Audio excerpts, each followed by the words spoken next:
പകുതി പണം കൊണ്ട് വീട് നിർമ്മിക്കാം, ബാക്കി പകുതി പണം 50 മാസത്തവണകളായി തിരിച്ചടച്ചാൽ മതി. പലിശയില്ലാതെ, കൂടാതെ മാസത്തവണകളുടെ 20% subsidy. Byte Homes for Builders Private Limited. Bigg Boss എനിക്ക് നല്ലൊരു അവസരമാണ് തന്നത്. നമ്മുടെ വായിൽ നിന്ന് എന്തെങ്കിലും വരാൻ വേണ്ടി കാത്തിരിക്കാവും നിങ്ങൾ അല്ലേ, അത് എടുത്ത് പെരുക്കാൻ വേണ്ടിയിട്ട്. ഇതേ ഒരു ഐറ്റം തന്നെയാണ് അവിടെ എന്തെങ്കിലും ചെറിയ കാര്യം നമ്മൾ കിട്ടിക്കഴിഞ്ഞാൽ അത് നമുക്കൊരു കണ്ടന്റ് ആക്കി ക്രിയേറ്റ് ചെയ്ത് 1 അവർ കഴിഞ്ഞാൽ നമ്മൾ കൂട്ടത്തിൽ ആരാണ് ഇരുന്നതെന്ന് വരെ നമുക്ക് മനസ്സിലാവില്ല. നമ്മുടെ മൈൻഡ് അത്രയും ഗെയിമിൽ ഡെഡിക്കേറ്റഡ് ആയിരിക്കും. പിന്നെ അതിൻ്റെ ഉള്ളിൽ നടന്ന ചില അതൊക്കെ ഗെയിമാണ്. ഔട്ടായി പോയടാ മോനെ എന്നൊരു കരയുമ്പോ അതല്ലേ ഏറ്റവും വലിയൊരു അവാർഡ്. എന്താടോ താങ്കൾ അക്ക് അങ്ങനെ പറ്റില്ലോ, താങ്കൾ അക്ക് എന്ന് പറഞ്ഞാൽ ശരിയല്ലല്ലോ. അയാൾക്ക് നന്നാവാനൊരു അവസരം കൊടുക്കണം. ഞാൻ പറഞ്ഞു കളിച്ച ഒരാളാണ്. എനിക്ക് വേണമെങ്കിൽ അവിടെ പറയാതെ കളിക്കാമായിരുന്നു. നിങ്ങളോടെല്ലാവരും അതാണ് ഫേക്ക്. ഞാൻ പറഞ്ഞു കളിച്ചു. ഒറ്റയ്ക്ക് നിന്ന് കളിച്ചവനാണ് ഞാൻ. ബിഗ് ബോസ് മാറ്റിപ്പിടിക്കലാണ്, അൺപ്രഡിക്റ്റബിൾ ആണ്, എന്തും സംഭവിക്കാം. ഞാൻ എവിക്റ്റായി. എൻ്റെ കണ്ണിൽ നിന്ന് ഒരു തുള്ളി കണ്ണുനീര് വന്നിട്ടുണ്ടായിരുന്നു. നിങ്ങൾ എല്ലാവരും എന്നെ തേടി എന്നോടുള്ള ഇഷ്ടം കാണിക്കുന്നില്ലേ? ഇത് തന്നെയാണ് എൻ്റെ ബലം.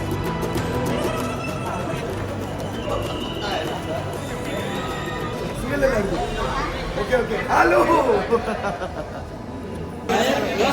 ഞാൻ ബിഗ് ബോസിൽ നിന്ന് ഇപ്പോൾ എവിക്റ്റ് ആയിരിക്കുകയാണ്. എല്ലാ പ്രേക്ഷകരും എനിക്ക് ഒരുപാട് സപ്പോർട്ട് ചെയ്തിട്ടുണ്ട്.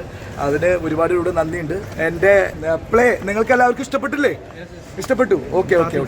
അപ്പോൾ ഞാൻ ഗെയിം ആസ്വദിച്ച് വരികയായിരുന്നു. അതിപ്പോൾ എങ്ങനെയാണ് ഇതിപ്പോൾ സംഭവിച്ചതെന്നൊക്കെ എനിക്ക് വീട്ടിൽ നിന്നിട്ട് വന്ന് നോക്കാൻ വേണ്ടിയിട്ട്.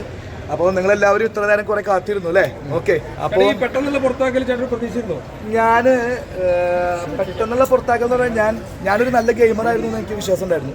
നിങ്ങൾ പ്രതീക്ഷിച്ചിരുന്നോ? അതാണ് കേരളത്തിലെ ജനങ്ങൾ പ്രതീക്ഷിച്ചിരുന്നോ? ഇല്ല. അപ്പോൾ എനിക്കറിയില്ല അതെന്താ സംഭവിച്ചത്.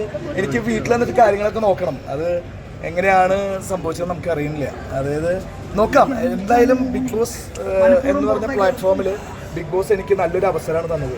തൃശ്ശൂർ പോകുന്നത് ഒരു ചെറിയ സാധാരണക്കാരനായിട്ടുള്ള ഞാൻ അമ്പലങ്ങളും അല്ലെങ്കിൽ കൂട്ടുകാരൊക്കെ ആയിട്ട് നടക്കുന്ന ഞാൻ എന്നെ പിടിച്ച് ബിഗ് ബോസിൽ കൊണ്ടുവന്ന് നിങ്ങളുടെ ഈ മുന്നിൽ നിങ്ങളെല്ലാവരും എന്നെ തേടി വരികയുണ്ടായില്ലേ?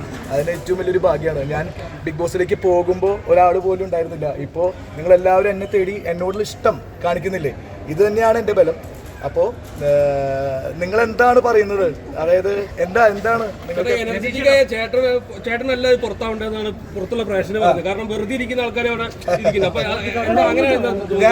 ഞാനെന്താ അറിയോ, ഞാൻ എൻ്റെ ബേസിക് നേച്ചർ എന്ന് പറഞ്ഞാൽ ഇപ്പോൾ ഞാൻ സംസാരിക്കുന്നത് ഞാനാണ്. ബേസിക് നേച്ചർ എനിക്ക് സംസാരിക്കാൻ ഭയങ്കര ഇഷ്ടമാണ്. ഞാൻ വായു വരാൻ സംസാരിക്കുന്ന ഒരാളാണ്. ഞാനവിടെ പറഞ്ഞു കളിച്ച ഒരാളാണ്. ഞാൻ അല്ലാതെ പറയാതെ കളിച്ച ഒരാളല്ല. ഞാൻ വളരെയധികം പറഞ്ഞ് കാര്യങ്ങൾ ചെയ്തിട്ടുള്ള ഒരാളാണ്. പിന്നെ എൻ്റെ ബേസ് എന്ന് പറഞ്ഞു കഴിഞ്ഞാൽ ഞാൻ എല്ലാവരും സോഫയ്ക്ക് നിന്ന് എല്ലാവരോടും നല്ല രീതിയിൽ പെരുമാറുന്ന ഒരാളാണ്. ഇപ്പോൾ തന്നെ നിങ്ങൾക്ക് എല്ലാവർക്കും മനസ്സിലായി കാണും. പക്ഷേ അവിടെ ഉള്ളപ്പോൾ നമുക്ക് എന്താ വെച്ച് കഴിഞ്ഞാൽ ഇപ്പോൾ നമ്മൾ പുറത്തേക്ക് വന്നപ്പോൾ നമുക്ക് ഒരുപാട് ഓപ്ഷൻസ് ഉണ്ട് അല്ലേ? നമുക്ക് എല്ലാത്തിലും കയറി ഇടപെടാനുള്ള ഒരുപാട് ഓപ്ഷൻസ് ഉണ്ട്. ഇപ്പോൾ താൻ വീണ് കഴിഞ്ഞാൽ ഞാൻ തൻ്റെ അടുത്തേക്ക് വരികയായി, എന്നിട്ട് തന്നെ സഹായിക്കുകയായി. പക്ഷെ അവിടെ അങ്ങനെയല്ല. അവിടെ നമ്മളൊരു ഗെയിം കളിക്കാനാണ് പോയത്. അപ്പോൾ ആ ഗെയിം എങ്ങനെ കളിക്കണം എന്ന് എന്നേക്കാളും കൂടുതൽ മീഡിയക്കാരായി നിങ്ങൾക്ക് അറിയാൻ പറ്റും അല്ലേ? എൻ്റെ വായിൽ നിന്ന് എന്തെങ്കിലും വരാൻ വേണ്ടി കാത്തിരിക്കാവും അല്ലേ? നമ്മുടെ വായിൽ നിന്ന് എന്തെങ്കിലും വരാൻ വേണ്ടി കാത്തിരിക്കാവും നിങ്ങൾ അല്ലേ? അത് എടുത്ത് പെരുക്കാൻ വേണ്ടിയിട്ട്. ഇതേ ഒരു ഐറ്റം തന്നെയാണ് അവിടെ എന്തെങ്കിലും ചെറിയ കാര്യം നമ്മൾ കിട്ടിക്കഴിഞ്ഞാൽ അത് നമുക്കൊരു കണ്ടന്റ് ആക്കി ക്രിയേറ്റ് ചെയ്ത് പ്രേക്ഷകർക്ക് വേണ്ടി കളിച്ച ഒരാളാണ് ഞാൻ. പ്രേക്ഷകരെ മനസ്സിൽ കണ്ടുകൊണ്ട് കളിച്ച ഒരാളാണ് ഞാൻ. എൻ്റെ കളികൾ ഈ ടോക്സിക് ആയിട്ടുള്ള ആളുകളെയാണല്ലോ ബേസിക്കലി ബിഗ് ബോസിൽ എപ്പോഴും സെലിബ്രേറ്റ് ചെയ്യുന്നത്. അപ്പൊ അതിനുവേണ്ടി ടോക്സിക് ആകാൻ ശ്രമിച്ചതാണ്. ഞാൻ അങ്ങനെ ടോക്സിക് ആകാൻ ശ്രമിച്ചതല്ല. അവിടുത്തെ ഇപ്പോൾ നമ്മൾ ഈ വിചാരിക്കുന്ന പോലെയല്ല ഇതിൻ്റെ ഉള്ളിലൊരു സ്കീമുകൾ. കാരണം നമ്മളിപ്പോൾ ഇപ്പോൾ ഈ കാണിക്കുന്നത് അല്ലെങ്കിൽ ഇപ്പോൾ നിങ്ങൾ വന്ന ഓരോരുത്തരും എനിക്ക് മുഖപരിചയം എത്ര കാലം കഴിഞ്ഞാലും എനിക്കുണ്ടാവും. പക്ഷെ അവിടുത്തെ ഒരു അവസ്ഥ എന്ന് പറഞ്ഞു കഴിഞ്ഞാൽ 1 അവർ കഴിഞ്ഞാൽ നമ്മൾ കൂട്ടത്തിൽ ആരാണ് ഇരുന്നതെന്ന് വരെ നമുക്ക് മനസ്സിലാവില്ല. നമ്മുടെ മൈൻഡ് അത്രയും ഗെയിമിൽ ഡെഡിക്കേറ്റഡ് ആയിരിക്കും. നമ്മളിങ്ങനെ ഗെയിം കളിച്ചുകൊണ്ടിരിക്കുകയാണ്. നമ്മുടെ ബ്രെയിൻ ഇങ്ങനെ വർക്ക് ചെയ്തുകൊണ്ടിരിക്കുകയാണ്. ഇപ്പോൾ എൻ്റെ ബ്രെയിൻ ഫ്രീ ആണ്. ഇപ്പോൾ ഇയാളെ കണ്ടു കഴിഞ്ഞാലും ഒരു കൊല്ലം കഴിഞ്ഞ് കണ്ടു കഴിഞ്ഞാലും എനിക്ക് ഓർമ്മ വരും. പക്ഷെ അവിടുത്തെ ഒരു അവസ്ഥ എന്ന് പറഞ്ഞാൽ നമ്മൾ സ്ഥിരം ഇങ്ങനെ ജയിക്കാൻ വേണ്ടി പോയവനാണ് ഞാൻ. 6ാം തമ്പുരാനാവാൻ വേണ്ടി പോയവനാണ് ഞാൻ.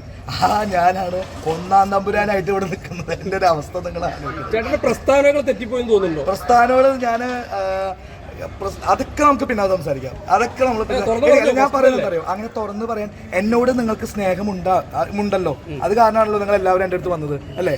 അപ്പോൾ എനിക്ക് കുറേ കാര്യങ്ങളിൽ അറിയാമല്ലോ, എനിക്ക് എല്ലാ കാര്യങ്ങളും എനിക്ക് പെട്ടെന്ന് തന്നെ നല്ല കാര്യങ്ങൾ നമുക്ക് സംസാരിക്കുന്ന നല്ല കാര്യങ്ങൾ. ബിഗ് ബോസ് എന്ന് പറഞ്ഞ പ്ലാറ്റ്ഫോം എനിക്ക് ബിഗ് ബോസ് തന്ന ഏറ്റവും നല്ല പ്ലാറ്റ്ഫോമാണ്. എന്നെ പോലത്തെ സാധാരണക്കാരൻ ഈ മാറ്റിപ്പിടിക്കൽ എന്ന് പറഞ്ഞ ടാഗിലൂടെയാണ്, ആ ടാഗ് കാരണം മാത്രമാണ് എന്നെ പോലെ സാധാരണക്കാരന് ഇങ്ങനെ ഒരു അവസരം എനിക്ക് കിട്ടിയത്.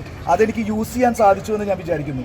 കാരണം എൻ്റെ ബ്രെയിൻ ഞാൻ പോലും അറിയാതെ ഭയങ്കരമായിട്ട് വർക്ക് ചെയ്തുകൊണ്ടിരിക്കുന്നതായിരുന്നു. പിന്നെ അതിൻ്റെ ഉള്ളിൽ നടന്ന ചില അതൊക്കെ ഗെയിമാണ്. അത് ഗെയിമൊക്കെ ഞാൻ അവിടെ ഇട്ടിട്ട് പോകുന്നു എൻ്റെ ചേട്ടന്മാരെ. ഇപ്പോൾ കാര്യങ്ങളൊന്നുമില്ല എനിക്ക്. പിന്നെ കുറേ കാര്യങ്ങളിൽ ചെറിയ റെസ്ട്രിക്ഷൻസും കാര്യങ്ങളൊക്കെ അറിയാമല്ലോ. അപ്പോൾ നമുക്ക് അങ്ങനെ എല്ലാം കൂടി പറയാൻ പറ്റില്ല. പക്ഷെ ഒരു ദിവസം നമ്മളെല്ലാവരും കൂടി ഒരുമിച്ചിരിക്കും. നിങ്ങളെല്ലാവരും എനിക്ക് വേണം, ഓരോ പ്രേക്ഷകരും വേണം. പക്ഷേ എനിക്കിപ്പോൾ എൻ്റെ ചേട്ടൻ, എൻ്റെ വൈഫ് അല്ലെങ്കിൽ അമ്മയൊക്കെ വിളിച്ച് പറഞ്ഞിട്ട് ഓരോ പ്രേക്ഷകനും ഇപ്പോൾ എന്നെ നെഞ്ചിലേറ്റി തുടങ്ങി. എന്നെ ഭയങ്കര ഇഷ്ടമാണ്. അമ്മമാരൊക്കെ എൻ്റെ ഫോൺ വിളിച്ചിട്ട് മോനെ ഔട്ടായി പോയടാ, മോനെ എന്നൊരു കരയുമ്പോൾ അതല്ലേ ഏറ്റവും വലിയൊരു അവാർഡ്. അല്ലാതെ വേറെ ഒന്നല്ലല്ലോ. നിങ്ങളുടെ സ്നേഹം, ജനങ്ങളുടെ അതായത് പ്രേക്ഷകരുടെ ഇഷ്ടം, അത് ഒരു 5 ദിവസം കൊണ്ടോ അല്ലെങ്കിൽ ഒരാഴ്ച കൊണ്ട് കിട്ടാന്ന് പറഞ്ഞാൽ ഇതിൽ പരം രതീഷ് കുമാറിന് വേറെ ഒന്നുമില്ല. രതീഷ് കുമാർ ഹാപ്പിയാണ്, അതാണ്. ഓക്കെ, പഴയ കണ്ടസ്റ്റന്റുകളെ അനുകരിക്കാൻ നോക്കുന്നൊരു നമ്മള് അനുകരിക്കാൻ നോക്കിയതല്ലേ. ഞാൻ ഒറ്റയ്ക്ക് പറഞ്ഞു കളിക്കുന്ന ഒരാളാണ്. നിങ്ങളത് കണ്ടു. അനുകരണം എന്ന് പറഞ്ഞാൽ ഇപ്പോൾ ഇയാളെ എടുത്ത് ഞാൻ ദേഷ്യപ്പെട്ടു, ഇയാളുടെ റിയാക്ഷൻ ഉണ്ടാവില്ലേ. ഇയാളിപ്പോൾ ദേഷ്യപ്പെട്ട് കഴിഞ്ഞാൽ എന്താടോ എന്ന് പറഞ്ഞു കഴിഞ്ഞാൽ താൻ ഓട്ടോമാറ്റിക്കലി ഇങ്ങോട്ട് ദേഷ്യപ്പെടും. അപ്പൊ ഞാൻ പറയണ ഇയാളെ ഈ താടി വെച്ച എന്താ പേരെന്ന് പറഞ്ഞോ, വൈശാഖ്. ഈ വൈശാഖിനെ താൻ അനുകരിച്ചില്ലെന്ന് പറഞ്ഞാൽ എന്താവും? അതായത് എൻ്റെ അടുത്ത് ദേഷ്യപ്പെട്ടാൽ തിരിച്ച് ദേഷ്യപ്പെടാൻ എനിക്കറിയാം, തൻ്റെ അടുത്ത് ദേഷ്യപ്പെട്ട് തനിക്ക് തിരിച്ച് ദേഷ്യപ്പെടാൻ അറിയാം. അതിൽ വൈശാഖ് മുമ്പേ ദേഷ്യപ്പെട്ടിട്ടുണ്ടായിരിക്കാം എന്ന് വെച്ചിട്ട് എപ്പോഴും വൈശാഖിനെ അനുകരിക്കാന്ന് പറയാൻ പറ്റൂ. അതാണ് അവിടുത്തെ രീതി. ഞാൻ ഒരാളെയും അനുകരിച്ചിട്ടില്ല. പക്ഷേ ആൾക്കാർ പറയട്ടെ, എനിക്കത് വിഷയമേ അല്ല. കാരണം വെച്ചാൽ അത് അവരുടെ അഭിപ്രായം. നമ്മൾ ഓരോരുത്തർക്കും ഓരോ അഭിപ്രായങ്ങൾ പറയാനുള്ള സ്വാതന്ത്ര്യം. പിന്നെ കൂടുതലായിട്ട് ഞാൻ എല്ലാവരോടും നടന്നു ചൊറിയാൻ പോയിട്ടുണ്ട്. ഞാനുള്ള കാര്യം പറയാലോ, സ്ത്രീകളെന്നല്ല ആണുങ്ങളായാലും സകല ആൾക്കാരോടും എൻ്റെ ബേസിക് ഞാൻ പറഞ്ഞു കളിച്ച ഒരാളാണ്. എൻ്റെ ബേസിക് ജീവിതത്തിൽ ഇല്ലാത്ത ചൊറിയലാണ്. ജീവിതത്തിൽ ഞാൻ എല്ലാവരോടും കയറി ചൊറിയാന്ന് പറഞ്ഞു കഴിഞ്ഞാൽ എനിക്ക് പരിചയക്കാരും ഉണ്ടാവില്ല, കൂട്ടുകാരും ആരും ഉണ്ടാവില്ല. എൻ്റെ ജീവിതത്തിൽ ഞാൻ അങ്ങനെയല്ല. എന്ന് വെച്ചിട്ട് നിങ്ങൾ ഫേക്ക് കളിയാണോ കളിച്ചത്? അതുമല്ല. ഞാൻ പറയുന്നത് എന്താ വെച്ച് കഴിഞ്ഞാൽ ഒരു എന്തെങ്കിലും മോഷണം നടത്തിയ ഒരാൾ, അയാൾ ജയിൽ ശിക്ഷ അനുഭവിച്ചു, എല്ലാം കഴിഞ്ഞിട്ട് അയാൾ ബിഗ് ബോസിൽ പോയിട്ട് അയാൾ അവിടെ കക്കുന്നില്ല. അപ്പൊ വൈശാഖിന്റെ അടുത്ത് ചോദിക്കണം, താൻ കക്കുന്ന ആളല്ലേ, തനിക്ക് കത്തോടൂ, താൻ എന്താ കക്കാത്തത്? താൻ കക്ക്, അങ്ങനെ പറ്റില്ലല്ലോ, താൻ കക്ക് എന്ന് പറഞ്ഞു കഴിഞ്ഞാൽ ശരിയല്ലല്ലോ. അയാൾക്ക് നന്നാവാനുള്ള അവസരം കൊടുക്കണം. അതേപോലെ തന്നെ ചിരിക്കട്ടെ. ഇയാളുടെ പേരെന്താ പറഞ്ഞു? ജിമ്മി ഭയങ്കര ചിരിയാണ്. അപ്പൊ ഇയാളുടെ പേരെന്ന് പറഞ്ഞു സിനൻ. അപ്പോ എന്താ സംഭവം എന്ന് വെച്ചാൽ നമ്മുടെ സ്വഭാവം, എന്റെ ബേസ് വർത്തമാനാണ്. ഇപ്പൊ തന്നെ നിങ്ങൾക്ക് മനസ്സിലായിട്ടുണ്ടാവും. ഞാൻ ഇങ്ങനെ സംസാരിച്ചുകൊണ്ടിരിക്കും. ഇപ്പൊ ഇവിടെ നിന്നിട്ട് നിങ്ങൾ പറയണ ഒരു 2 മണിക്കൂർ എന്നോട് സംസാരിക്കാതെ എനിക്ക് ഭയങ്കര ഹാപ്പിയാണ്. പക്ഷെ എന്റെ മക്കൾ, എന്റെ മോളും അവരൊക്കെ അവിടെ കാത്തിരിക്കുന്ന കാലമാണ്. അപ്പൊ എന്താ സംഭവിച്ചാൽ എന്റെ ബേസ് സംസാരമാണ്. ഞാൻ പറഞ്ഞു കളിച്ച ഒരാളാണ്. എനിക്ക് വേണമെങ്കിൽ അവിടെ പറയാതെ കളിക്കാമായിരുന്നു. നിങ്ങളോടെല്ലാവരും അതാണ് ഫേക്ക്. ഞാൻ പറഞ്ഞു ഓരോ കാര്യങ്ങൾ കളിച്ചുകൊണ്ടിരുന്നു. അത് എൻ്റെ സ്ട്രാറ്റജി, അല്ലെങ്കിൽ ഞാൻ അങ്ങനെയാണ്. ഞാൻ സ്ട്രേറ്റ് ഫോർവേഡാണ്. ഒറ്റയ്ക്ക് നിന്ന് കളിച്ചവനാണ് ഞാൻ. അത് ഒരാളെ അനുകരിക്കണതല്ല. എനിക്ക് മുമ്പുള്ള സീസണുകളിൽ അവരൊറ്റപ്പെട്ടു എന്ന് വിചാരിച്ച് എനിക്ക് ഒറ്റയ്ക്ക് കളിക്കാൻ പാടില്ല എന്നില്ലല്ലോ. ഉണ്ടോ വൈശാഖ്?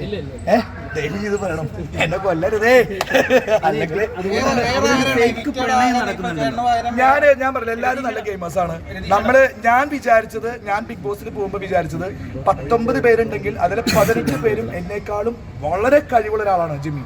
എന്നെക്കാളും വളരെ കഴിവുള്ള ഒരാളാണ്. അവരെ തരണം ചെയ്ത് എനിക്ക് എങ്ങനെയും നിൽക്കണം. ഇപ്പൊ എല്ലാവരും പറയുന്നുണ്ട് എൻ്റെ ചേട്ടൻ എന്നെ സല്യൂട്ട് അടിച്ചു, എൻ്റെ 2 ചേട്ടന്മാരും എന്നെ സല്യൂട്ട് അടിച്ചു. നീ ഭയങ്കര ബുദ്ധിമാനാണല്ലേ എന്ന് പറഞ്ഞിട്ട്. അപ്പോൾ ഈ ബുദ്ധിയൊക്കെ എവിടുന്ന് വന്നു എന്ന് എനിക്കറിയില്ല. ഞാൻ അവിടെ തരണം ചെയ്ത് എങ്ങനെയും നിൽക്കണം എന്നുള്ളൊരു സ്ട്രാറ്റജിയാണ് പ്രയോഗിച്ചത്. എന്നെക്കാളും എത്രയോ മടങ്ങ് കഴിവുള്ള. ഒന്നാമത്തെ കാര്യം നിങ്ങൾ ആലോചിക്കണം, ബിഗ് ബോസ് എന്ന് പറഞ്ഞൊരു പ്ലാറ്റ്ഫോമിൽ അങ്ങനെ കഴിവില്ലാത്ത ആൾക്കാരൊന്നും എത്തിപ്പെടില്ല. പിന്നെ എൻ്റെ എവിക്ഷൻ ശരിയാണ്, ഞാൻ നന്നായി ഗെയിം കളിച്ച ഒരാളാണ്. പക്ഷെ അതറിയില്ല. ബിഗ് ബോസ് മാറ്റിപ്പിടിക്കലാണ്, അൺപ്രഡിക്റ്റബിൾ ആണ്, എന്തും സംഭവിക്കാം. അതൊന്നും നമുക്ക് പറയാൻ പറ്റില്ല. പക്ഷെ ഫ്ലൈറ്റിൽ കയറാത്ത എന്നെ ബിഗ് ബോസ് ഫ്ലൈറ്റിൽ കയറ്റി വിടും. മനസ്സിലായില്ലേ? ഇന്നേ വരെ ഫ്ലൈറ്റിൽ കയറിയിട്ടില്ല. ഞാൻ പോകുമ്പോൾ ഇതിൻ്റെ ഉള്ളിൽ വഴി ചോദിച്ചു പോകില്ലേ, അതേപോലെ ഞാൻ പോയിട്ടുണ്ടായിരുന്നു. എന്തിനാണ് നമ്മൾ നുണ പറയുന്നത്? നമ്മൾ ഫ്ലൈറ്റിൽ കയറാത്ത എന്നെ ബിഗ് ബോസ് ഏഷ്യാനെറ്റിന്റെ ചെലവിൽ ബിഗ് ബോസ് തന്നെ ഫ്ലൈറ്റിൽ കയറ്റി വളരെയധികം നല്ല രീതിയിലാണ്. ഇപ്പോൾ ഒന്നും വേണ്ട, ഞാൻ എവിക്റ്റായി, എൻ്റെ കണ്ണിൽ നിന്ന് ഒരു തുള്ളി കണ്ണുനീര് വന്നിട്ടുണ്ടായിരുന്നു. ഇപ്പോൾ ഞാൻ സംസാരിക്കുമ്പോൾ ഒരു തരി കോൺഫിഡൻസ് എന്നിൽ നിന്ന് കുറയുന്നത് നിങ്ങൾ കണ്ടിട്ടുണ്ടോ? കണ്ടില്ല. സിന കണ്ടോ? ഇല്ല. അപ്പൊ അതാണ് സംഭവം. അപ്പൊ എന്താ സംഭവം എന്ന് വെച്ച് കഴിഞ്ഞാൽ ബിഗ് ബോസ് എന്ന് പറഞ്ഞാൽ ഞാൻ ആഗ്രഹിച്ച് കിട്ടിയൊരു പ്ലാറ്റ്ഫോമാണ്. എനിക്ക് എന്തും കിട്ടുന്നത് ബോണസാണ്. കപ്പടിക്കാൻ പോയവണ് തന്നെയാണ്. പക്ഷേ എന്തൊക്കെയോ കാരണങ്ങളാൽ അത് അങ്ങനെ സംഭവിച്ചു. അത് വൈൽഡ് കാർഡ് എൻട്രി പ്രതീക്ഷിക്കുന്നുണ്ടോ? ഒന്നും അറിയില്ല. നിങ്ങൾ പ്രതീക്ഷിക്കുന്നു? എനിക്ക് അതൊന്നും അറിയില്ല. വൈൽഡ് കാർഡ് എൻട്രി പ്രതീക്ഷിക്കുന്നു അതൊന്നും ഞാൻ പറയുന്നില്ല. പക്ഷേ എനിക്ക് കിട്ടിയൊരു അവസരം നന്നായി യൂസ് ചെയ്തു. ഇനിയും എനിക്ക് വല്ല അവസരം കിട്ടി കഴിഞ്ഞാൽ ഞാൻ നന്നായി യൂസ് ചെയ്യും. അതോ കളി മാറ്റി പിടിക്കലിന്റെ എക്സ്ട്രീം ഇടും. ഞാൻ തന്നെ പറഞ്ഞു കളിക്കണതിന്റെ ഭാഗമായിട്ട് ഞാനും ജിൻഡോയും കൂടിയിട്ട് ഞാൻ പറഞ്ഞിട്ടുണ്ടായിരുന്നതാണ്, ഈ ആഴ്ച ഞാൻ ഹ്യൂമർ ട്രാക്ക് പിടിക്കാനുള്ള പരിപാടിയായിരുന്നു. പ്രേക്ഷകരെ മൊത്തം പോക്കറ്റിലാക്കി എന്നെ ഹൃദയത്തെ ഏൽക്കുന്ന തരത്തിലുള്ള കളികൾ കളിക്കാൻ ഞാൻ മനസ്സുകൊണ്ട് പ്രിപ്പയർഡ് ആയിരുന്നു.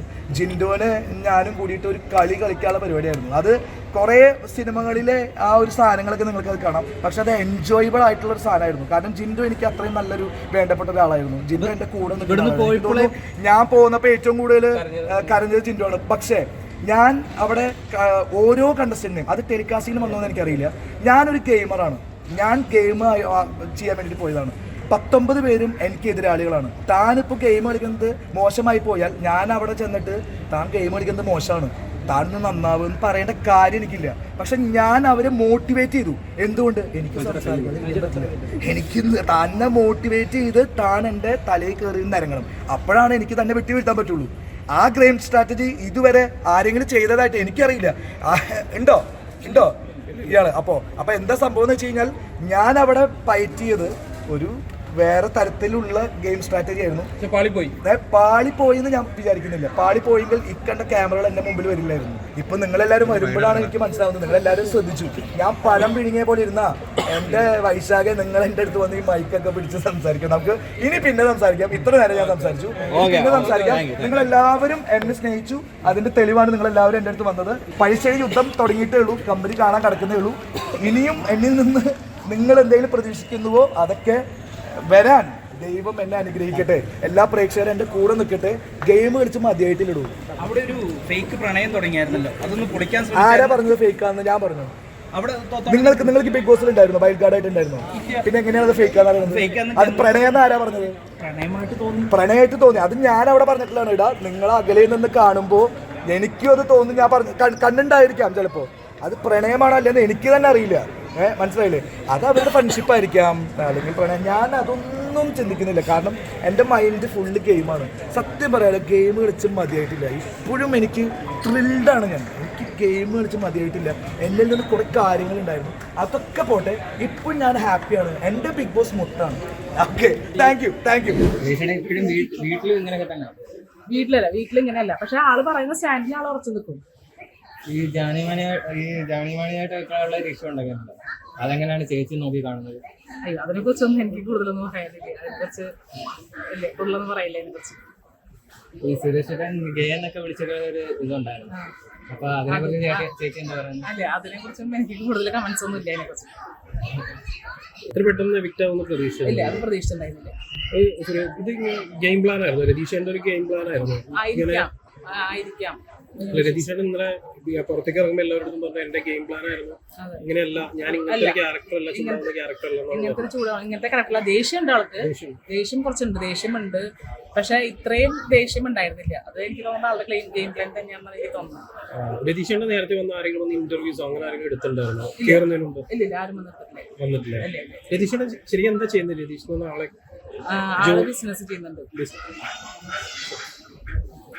മുൻപുള്ള ബിഗ് ബോസിലെ വിന്നേഴ്സിന്റെ ഒക്കെ പെർഫോമൻസ് അല്ലെങ്കിൽ അവരുടെ ഒരു സ്ട്രാറ്റജി അത് കണ്ടിട്ട് അല്ലെങ്കിൽ അതിൽ നിന്ന് ഇൻഫ്ലുവൻസ്ഡ് ആയിട്ടാണോ ഇപ്പം? അല്ല, അങ്ങനെയൊന്നും എനിക്ക് തോന്നുന്നില്ല. ഷോ ആള് കാണാറുണ്ടായിരുന്നു. ബിഗ് ബോസ് ഷോ ഞങ്ങളെല്ലാവരും ബിഗ് ബോസ് ഷോന്റെ വലിയൊരു ഫാനാണ്. അങ്ങനെ അതിൽ നിന്ന് ഇൻഫ്ലുവൻസ് ആയിരുന്നു തോന്നുന്നില്ല. ആളുടെ ഒറ്റയ്ക്ക് തന്നെ ആളുടെ കറക്റ്റിൽ തന്നെ നിന്നിട്ടായിരുന്നു. പക്ഷെ ഇപ്പൊ നമ്മുടെ രജിത് സാറ് ഒക്കെ പറയുന്നുണ്ട് പുള്ളിയുടെയൊക്കെ ഒരു സൃഷ്ടി ആണ് രതീഷ് എന്ന് വേണേ പറയാം എന്നുള്ള രീതിയിലൊക്കെ പുള്ളി പറഞ്ഞിട്ടുണ്ടായിരുന്നു. അതിനെ കുറിച്ചൊക്കെ എന്താ പറയുക? അല്ല, സാർ അങ്ങനെ സാറിന് ഇപ്പൊ അങ്ങനെ തോന്നി തോന്നിയിട്ടുണ്ടാവാം, അങ്ങനെ തോന്നിയിട്ടുണ്ടാവായിരിക്കാം. പക്ഷെ നമുക്ക് അങ്ങനെ ആരുടെയും ഗെയിം പ്ലാൻ നോക്കിയിട്ട് വന്നതെന്ന് തോന്നുന്നില്ല. പകുതി പണം കൊണ്ട് വീട് നിർമ്മിക്കാം, ബാക്കി പകുതി പണം 50 മാസത്തവണകളായി തിരിച്ചടച്ചാൽ മതി. പലിശയില്ലാതെ, കൂടാതെ മാസത്തവണകളുടെ 20% സബ്സിഡി. ബൈത്ത് ഹോംസ് ബിൽഡേഴ്സ് പ്രൈവറ്റ് ലിമിറ്റഡ്.